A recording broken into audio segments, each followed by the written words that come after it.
Suddenly, water came to our house. Then some waves again came. Then our house was ruined by the big waves. Another waves came again. Then my elder brother told us that, "Ma, I think we're already having to die." On the 8th of November 2013, Typhoon Haiyan swept through the Philippines, leaving a trail of destruction in its wake. These people have lost everything, and they need everything, and they need it very quickly. I'm very, very afraid because my baby is not safe because of typhoon. Hospitals are destroyed, doctors are gone, medicine is washed away. So this is our original house. Within 24 hours, MSF's emergency response was underway. Now we have already a medical team on the spot, and we will increase those teams at least to 50 people, including surgeons, anesthetists, nurses. On arrival in the Philippines, MSF's teams were met with a level of devastation rarely seen. When we came here, we found a totally flattened town. The houses all are down, the hospital totally in ruins. Tacloban City on Leyte Island was one of the hardest hit areas. With roads blocked by debris, reaching people in need was challenging.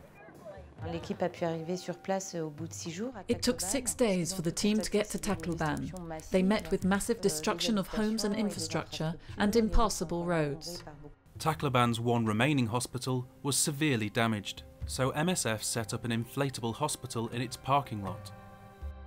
The inflatable hospital, which has 45 beds, an operating theatre and a neonatal unit, is one of only 2 referral hospitals providing emergency treatment and surgery in the area.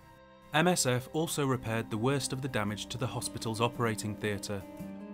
At 3 AM on the 27th of November, baby Romy became the first newborn under MSF's care in Tacloban.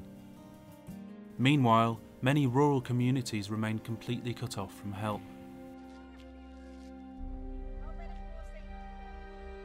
Santa Fe is one of the most sort of struck towns in the area, but it was neglected so far, and we have to suspect that many places like this still exist in the Philippines. I'm quite shocked to see that we are the first medical team to be here to help them. Certainly there are medical needs. I mean, within half a day, such a high number of patients to treat. Some remote parts of Panay Island and the surrounding archipelago were only accessible by helicopter. MSF's teams provided support to local health centres, setting up mobile clinics across the islands. All the infrastructure were totally or partially destroyed. We estimate that there's about 40,000 people living on those islands. They have all lost everything. Everybody needs food and water there in this island because we are lack of water and food. In Buraran, on Samar Island, MSF teams set up a tented hospital in the grounds of the city's damaged hospital, with an operating theatre for carrying out minor surgery and emergency caesareans. The idea for our team of MSF at the moment is to support this hospital as well as all the municipalities depending on this district hospital as a referral center to be able to provide medical care to victims of the typhoon, but also to continue medical care. As well as healthcare, MSF teams have been distributing essential relief items to families living in isolated communities. The situation of the area today is still quite devastated. We have a lot of waste. There is a strong difficulty to access to good water. All these things can bring an increase on disease. So what we are doing is a distribution. We are giving plastic sheets in our tents. We are giving hygiene kits to ensure that they have the minimum. The damage caused by Typhoon Haiyan was not just physical, and MSF teams were quick to set up a mental health program for those suffering psychological distress. We might feel a little bit afraid, or we might feel that we are weak when we are experiencing those things.